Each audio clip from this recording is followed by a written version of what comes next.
আসসালামু আলাইকুম প্রিয় দর্শক, অন্য মঞ্চের আলাপচারিতায় আপনাদের সকলকে আমন্ত্রণ জানাই। থেকে মনোজ দাস বলছি। ঢাকার মার্কিন দূতাবাসের নিরাপত্তা হঠাৎ মাত্রাতিরিক্ত জোরদার করা হয়েছে।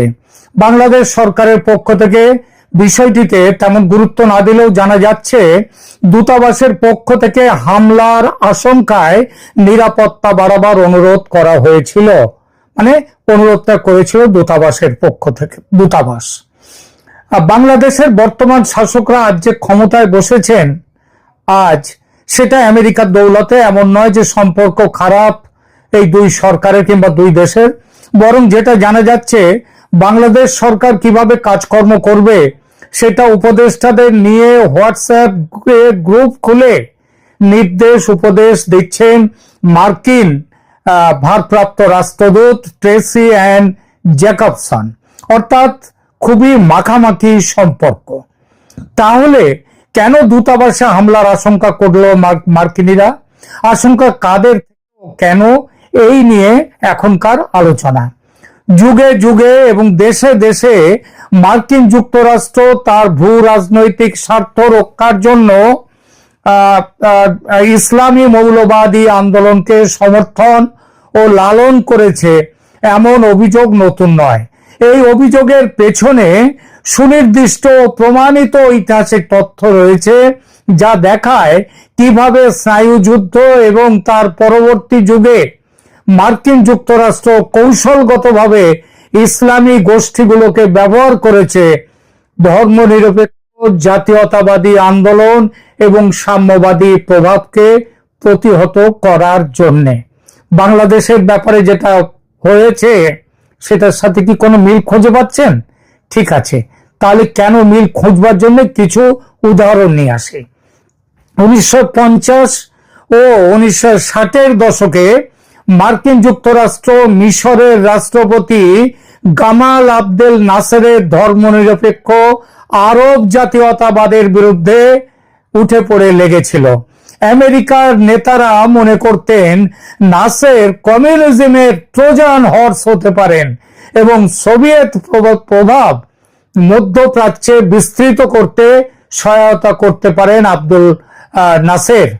এটা আটকাতে আমেরিকা জঙ্গি সংগঠন মুসলিম ব্রাদারহুডকে ব্যবহার করেছিল।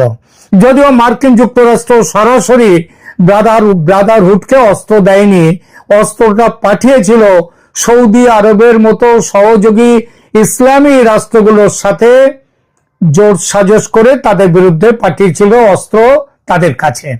1954 সালে নাসের বলেছিলেন একটা কথা, যেটা নাসেরের বিরুদ্ধে সমস্ত মুসলিম বিশ্বকেও একত্র করতে আমেরিকার খুব সুবিধা হয়েছিল। নাসের বলেছিলেন, আমি এখনো দেখতে পাচ্ছি না, 1954 সালে, খেয়াল করবেন, নাসের বলেছিলেন আমি এখনো দেখতে পাচ্ছি না কিভাবে কুরআন অনুযায়ী শাসন করা সম্ভব হবে। কুরআন একটি জীবনযাত্রা সম্পর্কিত সাধারণ পাঠ্য, ব্যাখ্যা সাপেক্ষ, এবং সেই কারণে আমি মনে করি না যে এটা নীতি বা রাজনৈতিক মতবাদের উৎস হিসেবে উপযুক্ত হতে পারে। আফগান মুজাহিদদের সাথে 1980-র দশকে আমেরিকার অংশীদারিত্ব কোনো ব্যতিক্রম ছিল না, বরং দীর্ঘমেয়াদী একটি কৌশলের অঙ্গ ছিল। ইরানে 1953 সালের অভ্যুত্থান, তার কথাটা ভাবুন। 1953 সালে মার্কিন যুক্তরাষ্ট্র এবং ব্রিটেন অপারেশন অ্যাজাক্স নামে একটি গোপন অভিযানে ইরানের গণতান্ত্রিকভাবে নির্বাচিত প্রধানমন্ত্রী মোহাম্মদ মোসাদ্দেককে ক্ষমতাচ্যুত করে।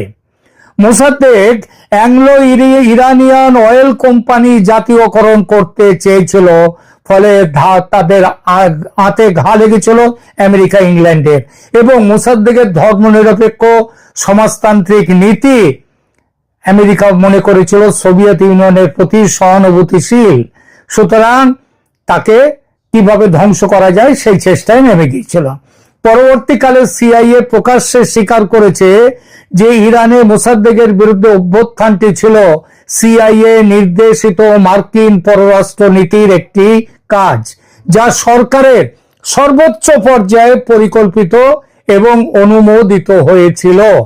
সেই অভিযানে সিআইএ জাল কমিউনিস্ট প্রচার তৈরি করে মোসাদ্দেককে অসম্মানিত করেছিল, অপমানিত করেছিল এবং ধর্মীয় নেতা ইরানে যারা ছিল তখন তাদেরকে ঘুষ দিয়েছিল। মার্চ 2018 প্রকাশিত একটি ব্রিটিশ মেমো অনুযায়ী মার্কিন দূতাবাস ওই ইরানের সেই অভ্যুত্থানের আগের দিনগুলোতে ইরানের প্রভাবশালী ব্যক্তিদের, বিশেষত উচ্চ পর্যায়ের ইরানি ধর্মযাজকদের কাছে বিপুল পরিমাণ অর্থ পাঠিয়েছিল। মনে পড়ছে বাংলাদেশে 2024 অভ্যুত্থানের আগে আমেরিকার ভূমিকার কথা। মোসাদ্দেককে উৎখাত করার পর শাহ মোহাম্মদ রেজা পাহলভিকে ক্ষমতায় আবার নিয়ে আসা হয়েছিল, যিনি পশ্চিমা সমর্থনে 26টা বছর একনায়কতন্ত্র চালান, স্বৈরতন্ত্র চালান। 1953 সালের এই অভ্যুত্থান সরাসরি 1979 সালে যে ইসলামী বিপ্লবের বীজ, সেই বীজ রোপণ করেছিল। আফগানিস্তানের কথা ভাবুন। আফগানিস্তানে মার্কিন সহায়তা হলো আধুনিক জিহাদি আন্দোলনের সবচেয়ে সুপরিচিত উদাহরণ। 1979 সাল থেকে 1989 সাল পর্যন্ত অপারেশন সাইক্লোন ছিল সিআইএ এর দীর্ঘতম এবং সবচেয়ে ব্যয়বহুল গোপন অভিযান। এই অভিযানের প্রাথমিক তহবিল ছিল 1979 সালের মাঝামাঝি সময়ে $6,95,000 এবং 1987 সালে সেটা বেড়ে দাঁড়ায় বার্ষিক $630 মিলিয়ন। সামগ্রিকভাবে $3 বিলিয়নেরও বেশি মার্কিন তহবিল মুজাহিদদের প্রশিক্ষণ এবং অস্ত্রের জন্য ব্যয় করা হয়েছিল। প্রোগ্রামটি ছিল বিশেষভাবে জঙ্গি ইসলামী গোষ্ঠীগুলোকে সমর্থন করা এবং পাকিস্তানের প্রেসিডেন্ট মোহাম্মদ জিয়াউল হকের সাথে ষড়যন্ত্র করেছিল আমেরিকা এবং কম মতাদর্শিক অর্থাৎ কম জঙ্গি আফগান প্রতিরোধ গোষ্ঠীর চেয়ে জিয়াউল হক এবং আমেরিকা তখন সমর্থন দিয়েছিল। পাকিস্তানের ইন্টার সার্ভিসেস ইন্টেলিজেন্স মধ্যস্থতাকারী হিসেবে কাজ করেছে এবং প্রতি বছর আফগানিস্তানের 16,000 থেকে 18,000 মুজাহিদিন যোদ্ধাদের সরাসরি প্রশিক্ষণ দিয়েছে। অবিশ্বাস্য হলেও এটা ঘটনা যে ওসামা বিন লাদেন তিনি কিন্তু ছিলেন আমেরিকারই প্রোডাক্ট এবং আফগান আরব, ওসামা বিন লাদেন এবং আফগান আরব স্বেচ্ছাসেবকরা পরোক্ষভাবে সিআইএ এর তহবিল থেকে উপকৃত হয়েছেন। সিআইএ প্রধান উইলিয়াম কেসি আইএসআই এর একটি উদ্যোগে সিআইএ সমর্থন প্রতিশ্রুতিবদ্ধ করেছিলেন। বিশ্বব্যাপী মুসলমানদের পাকিস্তানে আসতে এবং আফগান মুজাহিদিনদের সাথে লড়াই করার জন্য নিয়োগ দিয়েছিল এই আমেরিকা তার অর্থ দিয়ে। স্যার মার্টিন ইওয়ান্স একজন বড় কূটনীতিক এবং বিশ্লেষক, তিনি নোট করেছেন যে আরব বিদেশি যোদ্ধারা আইএসআই এবং প্রতিরোধ সংগঠনের মাধ্যমে সিআইএ এর তহবিল থেকে উপকৃত হয়েছিল এবং এটা অনুমান করা হয়েছে যে 1988 সাল পর্যন্ত $800 মিলিয়ন খরচে পাকিস্তানে 35,000 আরব আফগান তারা সামরিক প্রশিক্ষণ পেয়েছিল, যারা পরে বিন লাদেনের সহযোগী হয়েছিল। বিন লাদেনের নিকটতম আফগান সহযোগী জালাল উদ্দিন হাক্কানি এবং গুলবুদ্দিন হেকমাতিয়ার এরা সিআইএ এর সবচেয়ে বড় সুবিধাভোগী ছিলেন। হাক্কানি সরাসরি সিআইএ এজেন্টদের কাছ থেকে নগদ অর্থ পেয়েছিলেন আইএসআই এর মধ্যস্থতা ছাড়াই। তিনি 1980 দশকে বিন লাদেনের নিকটতম সহযোগীদের একজন ছিলেন এবং বিন লাদেনকে তার ভিত্তি গড়তে সাহায্য করেছিলেন। আফগানিস্তানে মৌলবাদের পরিণতি অপারেশন সাইক্লোনের ফলাফল ছিল বিপর্যয়কর। পাকিস্তানের মাধ্যমে মার্কিন সহায়তা প্রবাহিত হওয়ার সিদ্ধান্তের ফলে ব্যাপক দুর্নীতিতে ডুবে গিয়েছিল পুরো পাকিস্তান। কারণ করাচিতে পাঠানো অস্ত্রগুলো প্রায়শই আফগান বিদ্রোহীদের কাছে পৌঁছানোর পরিবর্তে স্থানীয় বাজারে বিক্রি করা হতো, যার একটা অংশ ওই যে 10 ট্রাক অস্ত্র এসেছিল পাকিস্তান থেকে বাংলাদেশে, সেটা এই একই জিনিস তখন হতো। করাচি শীঘ্রই বিশ্বের সবচেয়ে সহিংস শহরগুলির একটিতে পরিণত হয়েছিল এই আমেরিকার ভুল রাজনীতির জন্য। নিউ ইয়র্ক টাইমস 2016 সালে একটি সম্পাদকীয় লিখেছিল যে মার্কিন যুক্তরাষ্ট্রের একটি সহযোগী রাজ্য ওয়াহাববাদের প্রচারে অগণিত মিলিয়ন ব্যয় করেছে। সুন্নি ইসলামের উগ্র রূপ যা 9/11 হাইজ্যাকারদের অনুপ্রাণিত করেছিল এবং এখন ইসলামিক স্টেটকে তারাই নিয়ন্ত্রণ করছে। মাত্র সামান্য কয়েকটা উদাহরণ দিলাম, এমন উদাহরণ অজস্র। এর সবই দেখায় যে মার্কিন যুক্তরাষ্ট্র বিভিন্ন সময়ে এবং বিভিন্ন দেশে তার নিজের ভূ রাজনৈতিক স্বার্থ রক্ষার জন্য ইসলামী মৌলবাদী আন্দোলনকে কৌশলগতভাবে সমর্থন দিয়েছে। আফগানিস্তানে অপারেশন সাইক্লোনে $3 বিলিয়ন বেশি, ইরানে 1953 সালের অভ্যুত্থান, ধর্মীয় নেতাদের ঘুষ দিয়ে, পাকিস্তানে জিয়াউল হকের ইসলামীকরণ প্রোগ্রামের সমর্থনে কয়েক বিলিয়ন ডলার সামরিক সহায়তা, এবং সিরিয়াতে বিদ্রোহীদের অস্ত্র সরবরাহ, যেখানে সিআইএ সমর্থিত যোদ্ধারা 1 লক্ষ সিরিয়ান সৈন্যকে হত্যা করেছে বলে অনুমান করা হয়। এসবই নথিবদ্ধ প্রমাণ। লন্ডন স্কুল অব ইকোনমিক্স বা LSE তার দীর্ঘ গবেষণায় উপসংহার টেনেছে এই বলে, মার্কিন সমর্থন ইসলামপন্থী গোষ্ঠীগুলোর জন্য নাটকীয়ভাবে সংশ্লিষ্ট অঞ্চলের এবং তার বাইরে সামাজিক এবং ভূ রাজনৈতিক ক্ষমতার ভারসাম্য পরিবর্তন করেছে। এর সঙ্গে বাংলাদেশের হাসিনা বিরোধী জঙ্গি আন্দোলনের মিল খুঁজে পাচ্ছেন নিশ্চয়ই। অবাক হবেন না, হাসিনা সরকারের পতন ঘটিতে জঙ্গি ইসলামী গোষ্ঠীদের ব্যবহার করেছে আমেরিকা। এমনকি ঢাকার মার্কিন হাইকমিশনের চাপে ট্রেসি অ্যান্ড জ্যাকবসন তিনি প্রধান বিচারপতির সাথে দেখা করে কিছু বিশেষ জঙ্গি নেতাদের জেল থেকে ছেড়ে দেওয়ার ব্যবস্থা করেছিলেন। আজ সেই সব জঙ্গিরা সমূর্তি ধারণ করেছে, সেই ফ্রাঙ্কেনস্টাইনের কাহিনীর মতো, যে তার জন্মদাতাকে হত্যা করেছিল। ইতিহাসের পুনরাবৃত্তি বাংলাদেশেও হতে শুরু করেছে। তাই হামলার আশঙ্কায় কাঁপছে ঢাকার মার্কিন দূতাবাস। ঢাকার মার্কিন দূতাবাসে হঠাৎ করে নিরাপত্তা ব্যবস্থা উল্লেখযোগ্য বৃদ্ধি হওয়ার এটাই একটি কারণ। 13 অক্টোবর রাত থেকে দূতাবাসের চারপাশে ঢাকা মহানগর পুলিশের বিশেষায়িত সোয়াট ইউনিট মোতায়েন করা হয়েছে। পাশাপাশি counter terrorism and transnational crime unit এবং বোমা নিষ্ক্রিয়করণ দল সক্রিয় রয়েছে।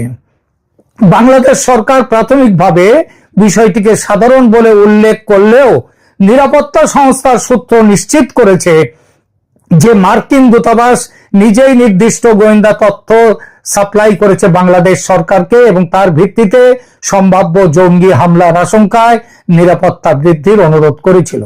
রিপোর্ট অনুযায়ী জামাতুল আনসার ফিল হিন্দাল সারকিয়া, সংক্ষেপে JAFHS, এবং আল কায়দা ইন ইন্ডিয়ান সাবকন্টিনেন্ট AQIS, এই জঙ্গি সংগঠনগুলো মার্কিন দূতাবাসে হামলা এবং কর্মচারীদের অপহরণ করা এবং হত্যার পরিকল্পনা করছিল।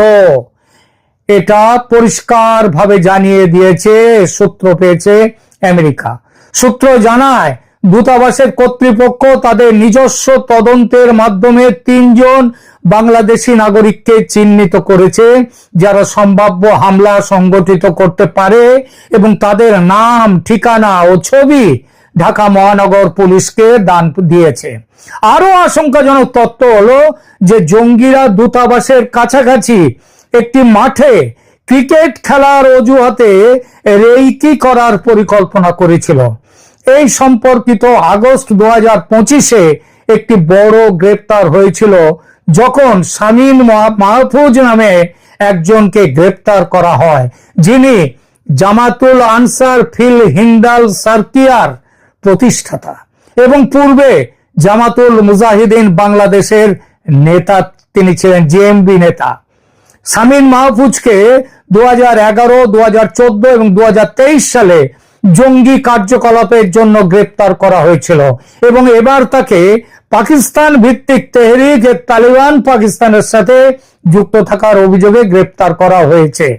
তার সাথে গ্রেপ্তার হওয়া অন্যান্যদের মধ্যে রয়েছে ফয়সাল, ইঞ্জিনিয়ার ইমরান হায়দার, রেজাউল করিম আবরার, আসিফ আদনান, জাকারিয়া মাসুদ এবং সানাফ হোসেন।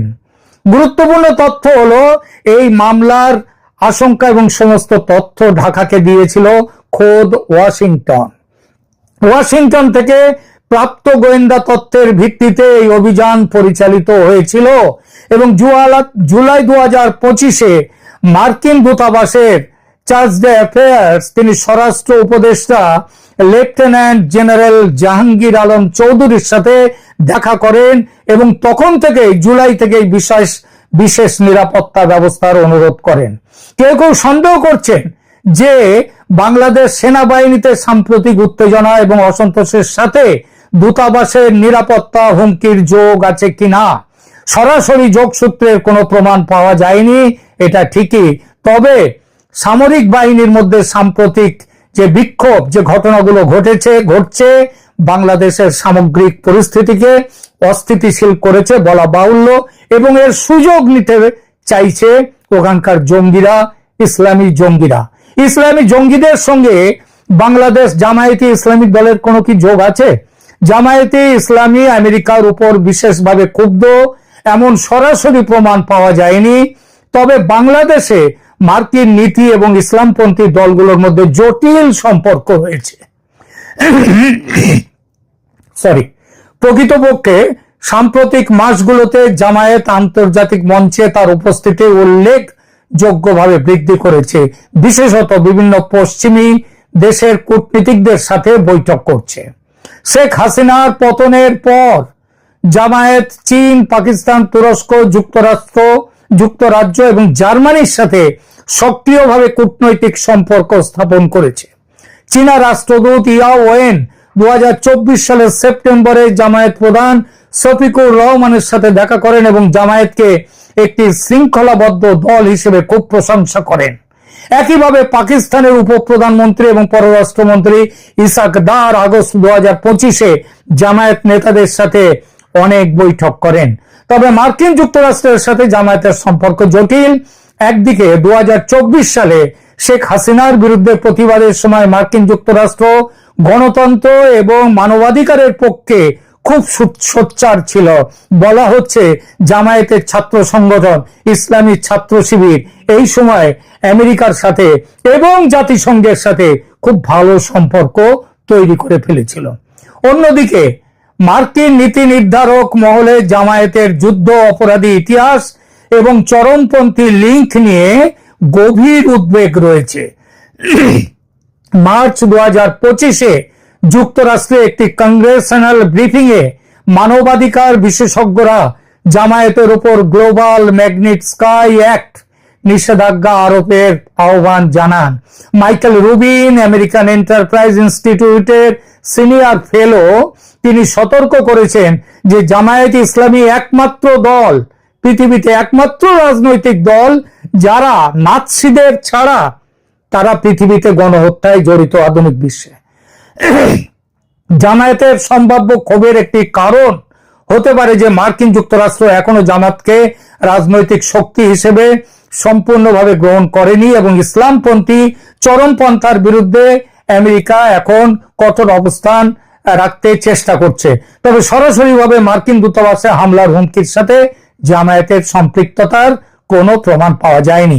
বাংলাদেশে মিডিয়া এবং রাজনৈতিক বিশেষজ্ঞরা এই পরিস্থিতি নিয়ে বিভিন্ন দৃষ্টি